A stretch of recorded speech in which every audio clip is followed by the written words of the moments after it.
नमस्ते, मैं हूं जसप्रीत कौर। कोरोना केसेस तेजी से कम हुए हैं, लेकिन याद रखिए कि कोरोना अभी भी है, खतरा अभी भी बना हुआ है। ऐसे में मास्क आपके लिए सुरक्षा कवच है। हम आपसे बार बार अपील कर रहे हैं कि आप मास्क पहने। इसको लेकर के हमने एक कैंपेन भी शुरू किया है, #मास्क पहनो इंडिया।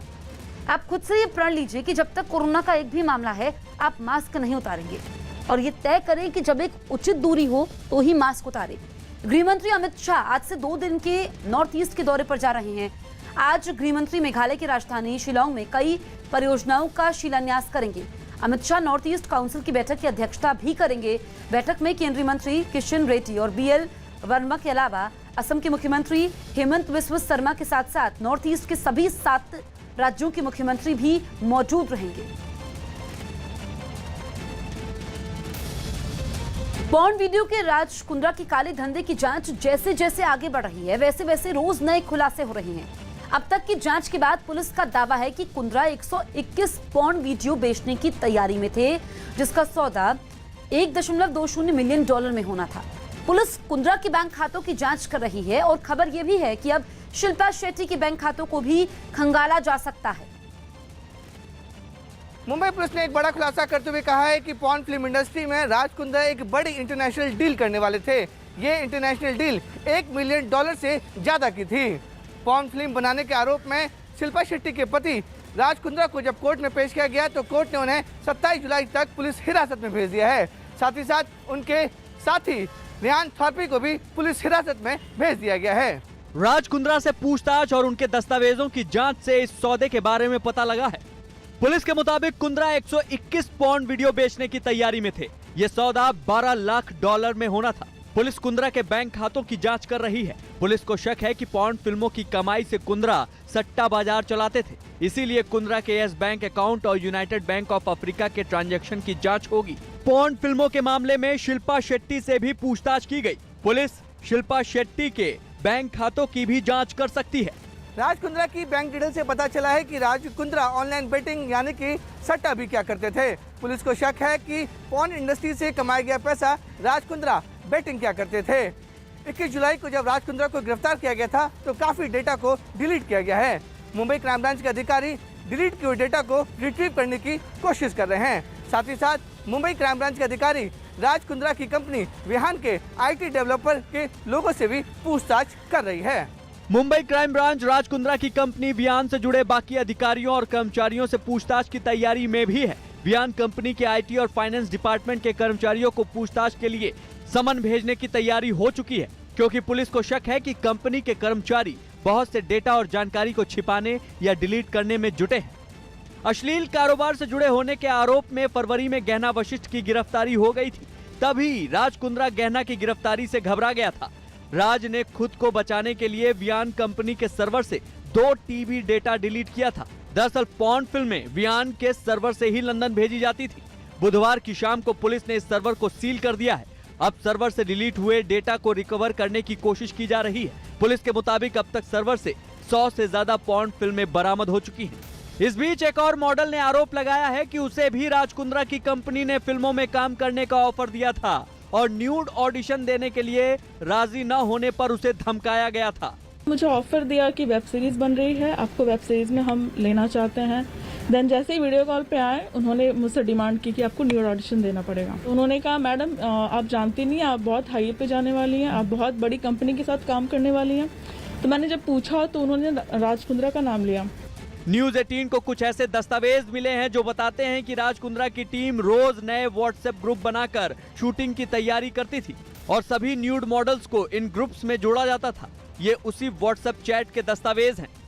पहला चैट 1 नवंबर का है, जिसमें हॉटशॉट से जुड़ा एक शख्स कहता है कि सभी लोग अपने पेमेंट मितुल से क्लियर कर लें और एक बार कंफर्म होने के बाद मुझे बताया जाए। इसके बाद जवाब में मितुल कास्टिंग हॉटशॉट्स कहता है कि कल का शूट कैंसिल हो गया है, अगली तारीख के बारे में जल्द ही बताया जाएगा। तब एक एक्टर कहता है कि ओके कोई बात नहीं, पर जल्द से जल्द शूट खत्म करो, मुझे अगली तारीख के बारे में बताना। अब ये 2 नवंबर की चैट देखिए। इसमें मितुल कास्टिंग हॉटशॉट्स लिखता है कि हेलो गुड इवनिंग, सोमवार को शूट फाइनल हुआ है, हमारी प्रोड्यूसर और डायरेक्टर गहना मैम इस ग्रुप में हैं। इसका जवाब एक एक्टर देता है और कहता है कि शुक्रिया अपडेट करने के लिए, गुड नाइट। ये वो सारे सबूत है जिनसे कुंद्रा की मुश्किल बढ़ती जा रही है। इस पूरे मामले में अब मुंबई पुलिस ने फिल्म अभिनेत्री शिल्पा शेट्टी के घर छापेमारी की है, लेकिन मुंबई पुलिस को अब तक कोई भी ऐसा सबूत नहीं मिला है जिससे ये साबित हो सके कि शिल्पा शेट्टी अपने पति राज कुंद्रा के साथ पोर्नोग्राफी इंडस्ट्री में काम करती थी। यही वजह है कि मुंबई पुलिस अब शिल्पा शेट्टी और राज कुंद्रा को आमने सामने बैठाकर पूछताछ करना चाहती है। राज कुंद्रा को 27 जुलाई तक पुलिस हिरासत में भेज दिया गया है, इसलिए राज कुंद्रा ने अपनी रिहाई के लिए अब बॉम्बे हाईकोर्ट का दरवाजा खटखटाया है। महाराष्ट्र के कई इलाकों में बाढ़ ने ऐसी तबाही मचाई जैसी लोगों ने अपने पूरे जीवन में कभी नहीं देखी। बाढ़ की वजह से महाराष्ट्र के कई इलाकों में लोगों की जिंदगी भर की कमाई तबाह हो गई और कुछ लोग तो अब तक पानी के बीच ही फंसे हैं।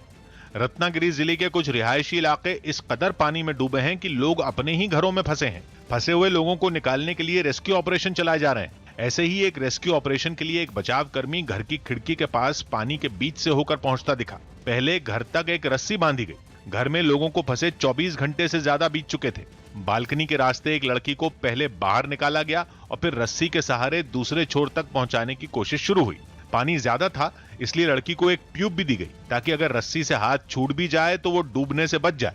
पूरा इलाका अब तक बाढ़ की चपेट में है, जहां से धीरे धीरे लोगों को निकाला जा रहा है। और यही इस वक्त एजेंसियों की सबसे बड़ी चुनौती भी है। कई शहरों में बड़ी आबादी अपने ही घरों में कैद है, जिसे सुरक्षित निकालने के लिए पानी के कम होने का इंतजार नहीं किया जा सकता। और ऐसे ही इलाकों में चिपलून है, जहां बाढ़ ने सबसे ज्यादा कहर बरपाया था। वहां से भी रेस्क्यू ऑपरेशन की हैरान करने वाली तस्वीरें सामने आई। पानी में फंसी एक लड़की को बचाने के लिए बचाव कर्मी एक इमारत की छत पर पहुंच गए। लड़की तक एक टायर रस्सी में बांधकर पहुंचाया गया। लड़की ने टायर पकड़ लिया और उसे ऊपर खींचना शुरू किया गया। लड़की बिल्कुल ऊपर तक पहुंच गई, लेकिन बचाव कर्मी उसका हाथ पकड़ पाते उससे पहले ही हाथ फिसल गया और वो फिर से पानी में गिर गई। हादसे में लड़की की जान भी जा सकती थी, लेकिन गनीमत यह रही कि उसे सुरक्षित निकाल लिया गया। चिपलून की सड़कों पर अभी तक नावें ही चल रही हैं, जिनके जरिए फंसे हुए लोगों को निकाला जा रहा है। कोल्हापुर में भी सड़कों पर पानी पूरी रफ्तार से बह रहा है, इसलिए लोगों को निकालने के लिए बचाव कर्मी पूरी मेहनत कर रहे हैं। सड़क पर एक छोर से दूसरे छोर तक रस्सी बांधकर लोगों को बाहर निकालने का एक वीडियो सामने आया। ये हाल बाढ़ का पानी कम होने के बाद का है। जबकि कुछ इलाके ऐसे हैं जहां पानी तो निकल गया लेकिन तबाही के निशान छोड़ गया। रायगढ़ जिले का महाड़ भी ऐसी ही जगहों में है जहां बाढ़ ने भारी तबाही मचाई। और तबाही का अंदाजा तब लगा जब पानी छटने के बाद लोग घरों से निकले। गाड़ियां एक के ऊपर एक चढ़ी दिखी। कुछ गाड़ियों को तो लहरों ने पलट कर फेंक दिया। कुछ गाड़ियों को पानी ने दुपहिया गाड़ियों के ऊपर पटक दिया। पूरे शहर में कीचड़ ही कीचड़ है और बाजारों का हाल बेहाल है। दुकानों में 8 से 10 फीट तक पानी भर गया था, जिसकी वजह से दुकानों में रखा सारा सामान बर्बाद हो गया। 15-16 लाख का तो नुकसान हुआ है। सब फर्नीचर गए, सब आइटम खराब हो गए। 12-13 फुट पानी था, सब कुछ भी नहीं रहा है। बाजार में पहुंचा हर शख्स अपना बचा कुचा सामान जुटाने में लगा है, तो कुछ लोग सामान दुकानों से निकाल कर सड़क पर रख रहे हैं ताकि अगर धूप आए तो कुछ सामान बच पाए। दुकान में तो सब कुछ गए, वो हमारा गाड़ी भी है, कुछ भी बचा नहीं। अभी खाने के लिए हम लोग के पास कुछ बचा नहीं। बहुमंजिला इमारत में लोग ऊंचाई पर रहकर खुद को तो बचाने में कामयाब हो गए, लेकिन पार्किंग में खड़ी महंगी महंगी गाड़ियां घंटों तक पानी में पूरी तरह डूबी रहीं। हालांकि माली नुकसान तो किसी तरह इंसान झेल भी जाए, लेकिन कुछ ऐसे लोग भी रहे जिनकी जिंदगी ही इस बाढ़ ने छीन ली। ऐसी ही जगहों में महाराष्ट्र का रायगढ़ जिला है, जहां पहाड़ का एक हिस्सा खिसकने से एक पूरा का पूरा गांव जैसे गायब हो गया। पहाड़ के साथ गिरे मलबे के नीचे 80 से ज्यादा लोगों के दबने की खबर है। ये पहाड़ है जिसका मलबा नीचे गिरा है और उसके कारण करीब 80 से 85 लोगों के दबे होने की खबर है, जिसमें 33 लोगों को निकाला गया है, जिनको डॉक्टर ने डेथ डिक्लेयर किया है। एजेंसियों ने रेस्क्यू ऑपरेशन शुरू किया। घंटों तक मशक्कत करके करीब 30 लोगों के शव मलबे के नीचे से निकाल लिए गए, लेकिन जब बारिश ने रफ्तार पकड़ी तो ऑपरेशन बंद करना पड़ा। बड़ा लैंडस्लाइड हुआ है। ग्राउंड जीरो पर न्यूज़ 18 पहुंचा है और यहाँ पर आपको तस्वीरें दिखा रहा है कि यहाँ पर जिस तरीके से रेस्क्यू ऑपरेशन होना चाहिए था, फिलहाल नहीं हो पा रहा है क्योंकि बारिश अभी भी लगातार जारी है। जहां एक पूरा गांव बसा था, वहां अब केवल मलबा, कीचड़, कुछ टूटी हुई दीवारें और गिरे हुए पेड़ ही दिख रहे हैं। इसके अलावा महाराष्ट्र के कोल्हापुर और सांगली में भी बाढ़ ने भयंकर तबाही मचाई। कोल्हापुर में तो अब तक लोग पानी के बीच फंसे हुए हैं, क्योंकि हर घर एक टापू की शक्ल ले चुका है। ड्रोन से ली गई तस्वीरों में शहर की हैरान करने वाली तस्वीरें दिखाई दी। पूरे शहर से सड़क का तो जैसे नामो निशान ही गायब हो चुका है। पूरा शहर वीरान और सुनसान दिखने लगा है। बारिश बंद होने के बाद भी कई फीट तक पानी भरा है। सांगली में अब पानी का स्तर तो कम हुआ है, लेकिन आफत और भी बढ़ गई है, क्योंकि कोयना बांध से फिर पानी छोड़ा जाने वाला है। इसलिए लोगों को ऊंची जगहों पर जाने के लिए चेतावनी दी गई है। लोग जरूरी सामान के साथ अपने घर खाली कर ऊंचे ठिकानों पर जा रहे हैं, जबकि बांधों से पानी छोड़ा जाना शुरू भी हो चुका है। कोयना बांध के गेट खोले गए और पहले से ज्यादा पानी छोड़ा गया। इसी तरह भुसावल बांध के भी कई गेट एक साथ छोड़ दिए गए। बांधों से छोड़ा गया पानी आसपास के रिहायशी इलाकों में लोगों की मुसीबत और बढ़ा सकता है। आज गुरु पूर्णिमा का पर्व है। हरिद्वार में गुरु रामदेव की पतंजलि में भी गुरु पूर्णिमा का महोत्सव मनाया जा रहा है। बड़ा उद्देश्य भारतीय शिक्षा बोर्ड के द्वारा पूरी शिक्षा व्यवस्था में परिवर्तन के संदर्भ में हम बात करेंगे, लेकिन जहाँ एक और सब दिशाओं से अनेक कार्य हो रहे हैं, वही इस पतंजलि की जो आत्मा है वो विद्या है, वो शास्त्र है, वो ऋषि परंपरा है, वो हमारे मूल पतंजलि विश्वविद्यालय तो है ही, लेकिन अपनी इस गुरु परंपरा को आगे बढ़ाने वाले हमारे पूज्य सन्यासी भाई बहन जो अभी इधर मेरे दाईं ओर बैठे हुए हैं, और जो आने वाले समय में जो इस सन्यास की परंपरा में, ऋषि परंपरा में दीक्षित होने वाले मेरे सामने बैठे हुए हैं, और जो नए बालक आए, एक बार सबका एक साथ बहुत बहुत अभिनंदन। अपने जीवन की आहुतियों से इस गुरु परंपरा, ऋषि परंपरा को आगे बढ़ा रहे। तो आइए श्रीमद् भगवद गीता का सब मिलकर के एक साथ भक्ति योग 12 अध्याय का पाठ करते हुए, क्योंकि जो भक्ति तत्व है, निष्ठा तत्व है, वह अध्यात्म में सर्वोपरि तत्व है। श्रद्धामयो यम पुरुषः यो यत् श्रद्धा स एव स श्रद्धावान लभते ज्ञानम तत्प्रः श्रेयतेन्द्रियः ज्ञानम लब्ध्वा पराम शांतिमचिरेणाधिगच्छति श्रद्धाम भगस्य मूर्धनि वचसा वेदयामसि। तो आइए श्रीमद् भगवद गीता के भक्ति योग का पाठ करते हुए, यूँ तो ज्ञान योग, भक्ति योग, कर्म योग, अष्टांग योग, राज योग, क्रिया योग, समाधि योग, विभूति योग, आत्म संयम योग, मोक्ष संन्यास योग, सब योगों की एक ही जैसी महिमा है, लेकिन उन तत्वों में प्रधानता से हम श्रद्धा तत्व को इसलिए प्रथम श्रेणी में, प्रथम कोटि में, प्रथम चरण में रखते हैं, क्योंकि वहाँ से ही हमारे कदम इस परम सत्य की ओर आगे बढ़ते हैं। अथ 12ोऽध्यायः भक्तियोगः। अर्जुन उवाच एवं सततयुक्ता ये भक्तास्त्वां पर्युपासते ये चाप्यक्षरमव्यक्तं तेषां के योगवित्तमाः। श्रीभगवानुवाच मय्यावेश्य मनो ये मां नित्ययुक्ता उपासते श्रद्धया परयोपेतास्ते मे युक्ततमा मताः। ये चाप्यक्षरमदृश्यम् अव्यक्तं पर्युपासते सर्वत्र गमचिन्त्यं च कूटस्थमचलं ध्रुवम् सन्नियम्येन्द्रियग्रामं सर्वत्र समबुद्धयः ते प्राप्नुवन्ति मामेव सर्वभूतहिते रताः। क्लेशोऽधिकतरस्तेषाम् अव्यक्तासक्तचेतसाम् अव्यक्ता हि गतिर्दुःखं देहवद्भिरवाप्यते। ये तु सर्वाणि कर्माणि मयि सन्न्यस्य मत्परः अनन्येनैव योगेन मां ध्यायन्त उपासते तेषामहं समुद्धर्ता मृत्युसंसारसागरात् भवामि न चिरात् पार्थ मय्यावेशितचेतसाम् मय्येव मन आधत्स्व मयि बुद्धिं निवेशय निवसिष्यसि मय्येव अत ऊर्ध्वं न संशयः।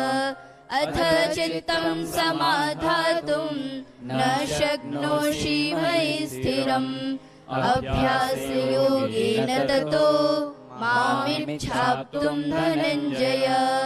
अभ्यासेऽप्य समर्थोऽसि मत्कर्मा परमो भवः मदर्थमपि कर्माणि कुर्वन् सिद्धिमवाप्स्यसि अथैतदप्यशक्तोऽसि कर्तुं मद्योगमाश्रितः सर्वकर्मफलत्यागं ततः कुरु यतात्मवान् श्रेयो हि ज्ञानमभ्यासात् ज्ञानात् ध्यानं विशिष्यते ध्यानात् कर्मफलत्यागः गच्छन्तिरनन्तरम् अद्वेष्टा सर्वभूतानां मैत्रः करुण एव च निर्ममो निरहङ्कारः समदुःखसुखक्षमी सन्तुष्टः सततं योगी यतात्मा दृढनिश्चयः मय्यर्पितमनो बुद्धिर्यो मद्भक्तः स मे प्रियः यस्मात्। महाराष्ट्र, गोवा और कर्नाटक में बाढ़ से जूझ रहे इलाकों में भारतीय कोस्ट गार्ड की टीमें लगातार राहत और बचाव के काम में जुटी हुई हैं। महाराष्ट्र, गोवा और कर्नाटक के बाढ़ प्रभावित इलाकों में भारतीय कोस्ट गार्ड की टीमें भेजी गई हैं। कर्नाटक में कोस्ट गार्ड की 3 डिजास्टर रिलीफ टीमों को तैनात किया गया है, जहां कोस्ट गार्ड की मदद से 161 लोगों को बचाकर सुरक्षित जगह पर पहुंचाया गया है। वहीं महाराष्ट्र के अलग अलग हिस्सों में बारिश के कारण बाढ़ की स्थिति हो गई है। ऐसे में कोस्ट गार्ड की 2 टीमों को तैनात किया गया है, जिन्होंने अब तक 52 लोगों को रेस्क्यू किया है। कोस्ट गार्ड की टीम हेलीकॉप्टर की मदद से भी लोगों को रेस्क्यू कर रही है और जरूरी राहत सामान पहुंचा रही है। गोवा में भी कोस्ट गार्ड ने अपनी 2 टीमों को राहत बचाव के काम में तैनात किया है। यहाँ पर 4 हेलीकॉप्टर की मदद ली गई, जिन्होंने प्रभावित लोगों में खाने के पैकेट भी बांटे हैं।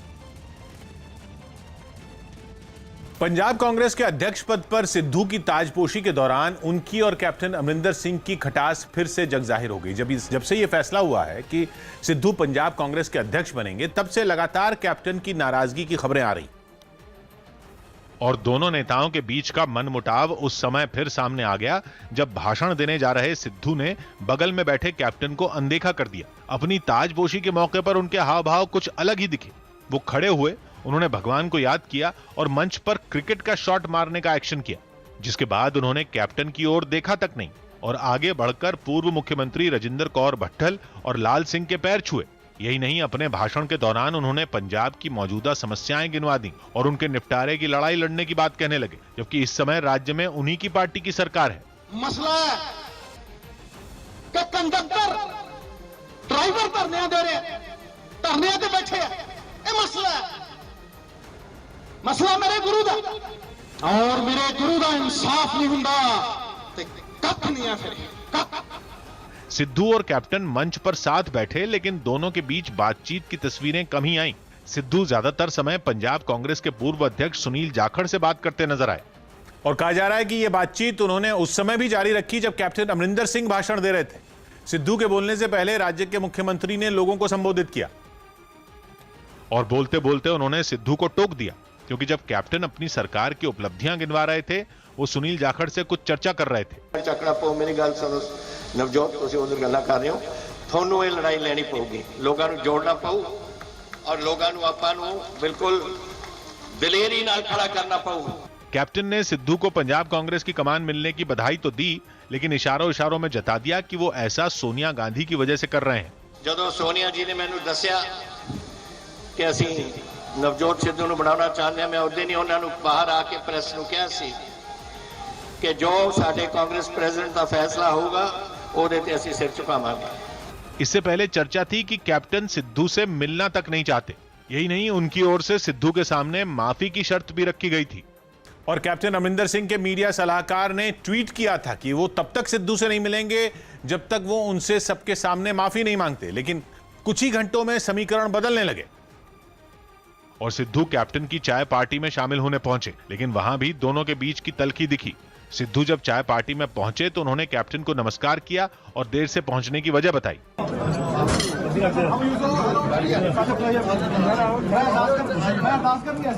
जिसके बाद वहां मौजूद बाकी नेता सिद्धू को कैप्टन के बगल में बैठने के लिए बुलाते नजर आए।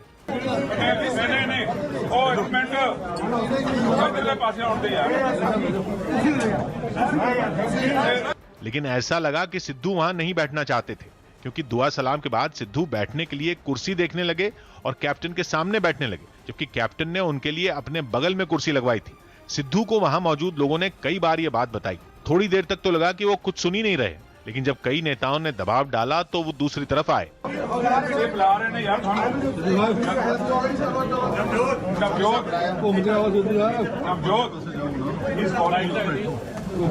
पंजाब में अगले साल चुनाव होने वाले हैं। कहा जा रहा है कि आलाकमान लगातार कोशिश कर रहा है कि दोनों नेताओं के दिल मिल जाएं। सिद्धू की ताजपोशी में कैप्टन का शामिल होना इसी कोशिश का एक हिस्सा माना जा रहा है। जम्मू कश्मीर में सुरक्षा बल का ऑपरेशन ऑल आउट चल रहा है तो बॉर्डर पर सख्त पहरेदारी है। ऐसे में पड़ोसी मुल्क पाकिस्तान आतंकवादियों की मदद ड्रोन के जरिए कोशिश कर रहा है, लेकिन भारत के जाबाज जवानों ने इसे भी नाकाम कर दिया है। पाकिस्तान की तरफ से हथियार और विस्फोटकों को या तो मारकर गिरा दिया जा रहा है या फिर वो डर कर वापस पाकिस्तानी सीमा में भागे जा रहे हैं। जम्मू कश्मीर के कानाचक सेक्टर में खतरनाक विस्फोटकों से लदे एक ड्रोन को मारकर सुरक्षा बलों ने पाकिस्तान की एक बड़ी साजिश को नाकाम कर दिया है। जैसे जैसे कश्मीर में आर्टिकल 370 हटने के 2 साल पूरे होने का दिन नजदीक आ रहा है और साथ ही स्वतंत्रता दिवस नजदीक आ रहा है, तो पाकिस्तान और उनके पाले हुए आतंकी संगठनों की बौखलाहट सामने दिख रही है। पाकिस्तान ने एक साथ 3 बड़ी चालें चली जो एक एक कर बेनकाब हो गई। मुस्तैद सुरक्षा बलों के जवान ड्रोन के साथ साथ पाकिस्तानी आतंकियों को भी उनके अंजाम तक पहुंचाने का काम जारी रखे हुए हैं। बौखलाया पाकिस्तान, साजिश रचे। बीते कुछ दिनों में पाकिस्तान और उसके इशारों पर काम करने वाले आतंकी संगठनों की जैसी हरकतें सामने आ रही हैं, उससे तो ऐसा ही लगता है जम्मू कश्मीर पुलिस ने एक बार फिर चीन में तैयार और पाकिस्तान में पले आतंक के परखच्चे उड़ा दिए। ये ड्रोन उसी का सबूत है जो मेड इन चाइना है और पाकिस्तान की सीमा से 5 किलो RDX लेकर भारत की सीमा के 8 किलोमीटर अंदर तक घुस आया था। लेकिन जैसे ही भारत पाक अंतर्राष्ट्रीय सीमा के कनाचक सेक्टर में मुस्तैद पुलिस के जवानों ने इसे देखा, फौरन अचूक निशाने से इसे मार गिराया। ड्रोन के जमीन पर गिरते ही इसकी छानबीन शुरू हो गई। जांच में पुलिस को जो कुछ मिला उससे कोई हैरानी नहीं हुई, क्योंकि साजिश में पाकिस्तान के हाथ होने का संकेत मिलते ही उसके इरादे का एहसास हो गया। बताया गया कि ड्रोन में अच्छी तरह से डिब्बे में बंद 5 किलो RDX था, जिस पर एक तैयार IED भी था। इसके ऊपर फ्लाइट कंट्रोलर था जिस पर GPS लगा था, यानी साजिश मुकम्मल थी, जिसे समय रहते पता चल जाने की वजह से नाकाम कर दिया गया। गुजरी जो रात है उस पर हमने एक ड्रोन को मार गिराया और जिससे कि एक पेलोड बरामद हुआ जिसकी 5 किलो जिसका वजन था। वो IED तैयार हालत में थी, उसको कहीं प्लांट किया जा सकता था और उससे एक बहुत बड़ी जो अप्रिय घटना जो है उसको रोका जा सका है। ड्रोन की जांच में सुरक्षा एजेंसियों को पता चला कि ये चीन का बना था, जिसके कुछ पार्ट्स ताइवान के बने हैं। कश्मीर पुलिस का दावा है कि इतने बड़े ड्रोन को सेना के किसी महत्वपूर्ण ठिकाने को निशाना बनाने के लिए भेजा गया था। बताया गया कि ये ड्रोन करीब 20 किलोमीटर सफर कर सकता था और इसकी वजन उठाने की क्षमता करीब 10 किलो थी। कठुआ में गिरे ड्रोन और इस ड्रोन के सीरियल नंबर में केवल 1 नंबर का फर्क मिला। इससे पता चलता है कि एक आतंकी साजिश के तहत इस सीरीज के कई ड्रोन तैयार किए गए। बताया गया है कि पाकिस्तान में बैठे लश्कर तैयबा और जैश ए मोहम्मद के आतंकियों को ये ड्रोन मुहैया करवाए गए हैं। चूंकि 5 अगस्त को जम्मू कश्मीर में धारा 370 हटने के 2 साल पूरे हो रहे हैं और साथ में 15 अगस्त भी नजदीक है और सुरक्षा बलों को अंदाजा था कि आतंकी इस तरह की कोई बड़ी साजिश रच सकते हैं। जम्मू एयरफोर्स स्टेशन पर ड्रोन हमले के बाद से जम्मू कश्मीर में लगातार ड्रोन देखे जा रहे हैं। 27 जून को जम्मू एयरफोर्स स्टेशन पर ड्रोन से हमला हुआ था। इसके 2 दिन बाद यानी कि 29 जून को जम्मू के कालूचक और रत्नूचक में 2 ड्रोन दिखे। 30 जून को कुजमवानी और कालूचक में 2 ड्रोन दिखे। इसी तरह 2 जुलाई को मीरा साहिब और सुजम्बा इलाके में ड्रोन देखे गए। 4 जुलाई को अरनिया सेक्टर में भारत पाक सीमा पर ड्रोन दिखा, जिस पर BSF के जवानों ने फायरिंग की। 6 जुलाई को हीरानगर सेक्टर में ड्रोन दिखा। फिर 13 जुलाई को जम्मू की अलग अलग 4 जगहों पर ड्रोन देखे गए, जिसमें अबमफला, मीरा साहिब, रामगढ़, नदमपुर और हीरानगर थे। 21 जुलाई को सतवारी और फिर जम्मू एयरफोर्स स्टेशन के पास 2 ड्रोन दिखे। इनमें से ज्यादातर ड्रोन सुरक्षा बल की मुस्तैदी की वजह से पाकिस्तान की तरफ भागते दिखे। लगातार दिख रहे ड्रोन से साफ हो गया कि पाकिस्तान की आतंक नीति में अब ड्रोन भी शामिल हो गया है, जिसने सुरक्षा बल की चुनौतियों को बढ़ा दिया है। बताया गया कि पाकिस्तान की तरफ से पैसों से लेकर हथियार और मादक पदार्थ भेजने के लिए ड्रोन का इस्तेमाल बढ़ गया है। खुफिया एजेंसियों ने पाकिस्तान और उसकी खुफिया एजेंसी ISI की एक और साजिश को बेनकाब किया है। बताया गया कि ट्विटर पर एक टूल किट के जरिए दुनिया भर में भारत को बदनाम करने की साजिश रची गई। इसके लिए कश्मीर ट्विटर स्टॉर्म नाम से ट्विटर पर एक पेज बनाया गया। इस पेज पर भारत विरोधी और भड़काऊ संदेश डालने के लिए मैसेज तैयार है। इन्हें कॉपी पेस्ट कर ट्वीट करने का विकल्प दिया गया है ताकि कश्मीर के मुद्दे पर भारत की छवि खराब की जा सके। सुरक्षा एजेंसियों का दावा है कि दक्षिण अफ्रीका में बैठे कुछ लोग बड़े पैमाने पर ट्वीट करने वालों को पैसों की पेशकश कर रहे हैं। जाहिर सी बात है कि पाकिस्तान बौखलाहट में भारत को हर तरफ से नुकसान पहुंचाने की कोशिश कर रहा है, लेकिन भारत पाकिस्तान को हर बार बेनकाब करता आया है और इस बार भी उनका यही हशर हो रहा है।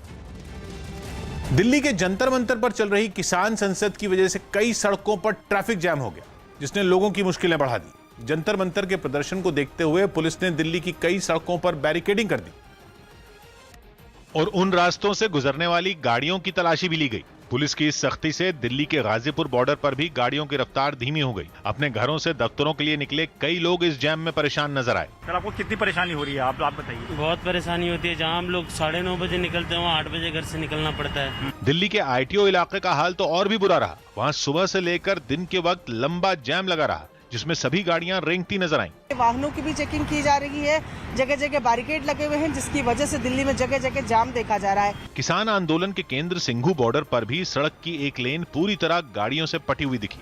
वहां जब सुबह के वक्त बसों में बिठाकर आंदोलनकारियों को जंतर मंतर भेजा गया तो एक तरफ की सड़क को पूरी तरह बंद कर दिया गया। वाराणसी में ज्ञानवापी मस्जिद और काशी विश्वनाथ मंदिर से जुड़े पक्षकारों ने दुनिया के सामने एक बड़ी मिसाल पेश की है। श्रावण मास के पहले ही ज्ञानवापी मस्जिद के पक्षकारों ने एक समझौते के साथ काशी विश्वनाथ मंदिर प्रशासन को 1700 स्क्वायर फीट जमीन दी है। इस जमीन के मिलने से काशी विश्वनाथ कॉरिडोर को भव्य रूप देने में आसानी होगी। वाराणसी कोर्ट में हिंदू और मुस्लिम पक्ष की अदालती लड़ाई चल रही है। इसी बीच मंदिर प्रशासन ने मुस्लिम पक्षकारों से काशी विश्वनाथ कॉरिडोर बनाने के लिए जमीन देने की अपील की। उनकी अपील पर मुस्लिम पक्षकार एकमत हुए और बीते 8 जुलाई को इस जमीन की बकाया रजिस्ट्री की गई।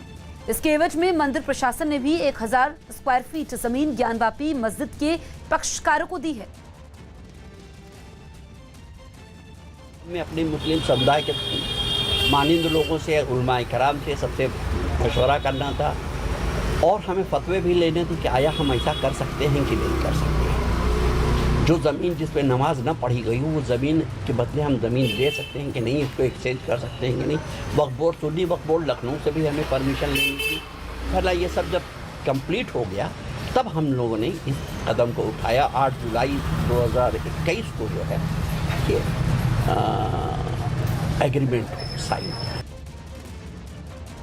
विवाद को ख़त्म करना चाहते हैं तो ये एक अच्छी पहल है और मैं तो ये कहूँगा कि इसी प्रकार से जो पूरी मस्जिद है जो बनाए हैं, कलंकी ढांचा वहाँ पर खड़ा किए हैं और मथुरा में कलंकी ढांचा किए हैं, उसको भी पूरा दे करके एक दरियादर दिखाएं और जो हिंदू और मुसलमानों का एक भाईचारा की जो बात कही जाती है, गंगा जमनी तहजीब की बात कही जाती है, वह एक बनारस से पहल निकले जिससे पूरे विश्व में यह एक नई मिसाल बने। देश के नामचीन online food delivery platform Zomato की शेयर बाजार में धमाकेदार एंट्री हुई है। शेयर बाजार में इस तरह से बम्पर लिस्टिंग होने पर जोमेटो ने रिलायंस जियो की जमकर तारीफ की। जोमेटो कंपनी के संस्थापक ने इसे एक ऐतिहासिक दिन बताया है। देश के नामचीन online food delivery platform Zomato India ने रिलायंस जियो को थैंक यू बोला। जोमेटो ने रिलायंस को ये शुक्रिया उस समय अदा किया जब जोमेटो के IPO को मिले जबरदस्त रेस्पॉन्स के बाद कंपनी के शेयरों की भारतीय शेयर मार्केट में बम्पर लिस्टिंग हुई। शेयर होल्डर्स को लिखे खत के जरिए कंपनी के संस्थापक और CEO गोयल ने इसे ऐतिहासिक दिन बताया और रिलायंस जियो को धन्यवाद कहा। थैंक यू कहते हुए जोमेटो ने रिलायंस जियो की कई बार तारीफ की। जोमेटो की कामयाबी का श्रेय रिलायंस जियो को देते हुए CEO दीपेंद्र गोयल ने कहा, भारत में जियो ने अविश्वसनीय सफलता हासिल की और इस वजह से विकसित वेब इकोसिस्टम की वजह से आज हम यहाँ हैं। जोमेटो भारत का पहला इंटरनेट यूनिकॉर्न है जिसने शेयर बाजार में लिस्टिंग की है। Bank of America global research ने साल की शुरुआत में कहा था कि मुकेश अंबानी की रिलायंस जियो के दूरसंचार क्षेत्र में उतरने के बाद से ही देश में यूनिकॉर्न कंपनियों की बाढ़ सी आ गई है। जियो का 4G रोल आउट भारत के इंटरनेट क्षेत्र और यूनिकॉर्न कंपनियों के लिए गेम चेंजर साबित हुआ है। इतना ही नहीं, देश की नामी गिरामी फूड डिलीवरी चेन जोमेटो के सीईओ दीपिंदर गोयल ने कंपनी की ऐतिहासिक सफलता के मौके पर यह भी कहा कि भारत में यूनिकॉर्न कंपनियों की संख्या में तेजी से इजाफा हुआ है। बैंक ऑफ अमेरिका की ग्लोबल रिसर्च की रिपोर्ट के मुताबिक साल 2020 में 11 नई भारतीय कंपनियों ने यूनिकॉर्न का तमगा हासिल किया। दरअसल $1 अरब से ज्यादा बाजार मूल्य वाली स्टार्टअप कंपनियों को यूनिकॉर्न कहते हैं। भारत में अब तक 37 स्टार्टअप कंपनियां यूनिकॉर्न बन चुकी हैं। इनमें से ज्यादातर रिलायंस जियो के लॉन्च होने के बाद अस्तित्व में आई हैं। एक रिपोर्ट के मुताबिक 2025 तक भारत में ऐसी कंपनियों की संख्या 100 के करीब तक पहुंच सकती है। रिलायंस जियो के साथ फ्लिपकार्ट, अमेजॉन, ओला, उबर, पेटीएम जैसी कंपनियों को धन्यवाद देते हुए जोमेटो के संस्थापक और सीईओ दीपिंदर गोयल ने कहा, हम इन दिग्गज कंपनियों के कंधों पर सवार होकर ही इस मुकाम तक पहुंचे हैं। इतना ही नहीं, फूड सप्लाई प्लेटफॉर्म के मामले में अपने प्रतिद्वंदी कंपनी स्विगी की तारीफ करते हुए जोमेटो के सीईओ ने कहा, जोमेटो और स्विगी दुनिया की बेहतरीन फूड सप्लाई ऐप हैं। मुझे नहीं पता कि हम सफल होंगे या असफल, पर हम हर वक्त की तरह इस बार भी निश्चित रूप से अपना सर्वश्रेष्ठ देंगे। हालांकि मुझे आशा है कि आज हम जहां हैं वहां से सैकड़ों हजारों भारतीयों को हमसे अधिक बड़े सपने देखने के लिए प्रेरित करते रहेंगे।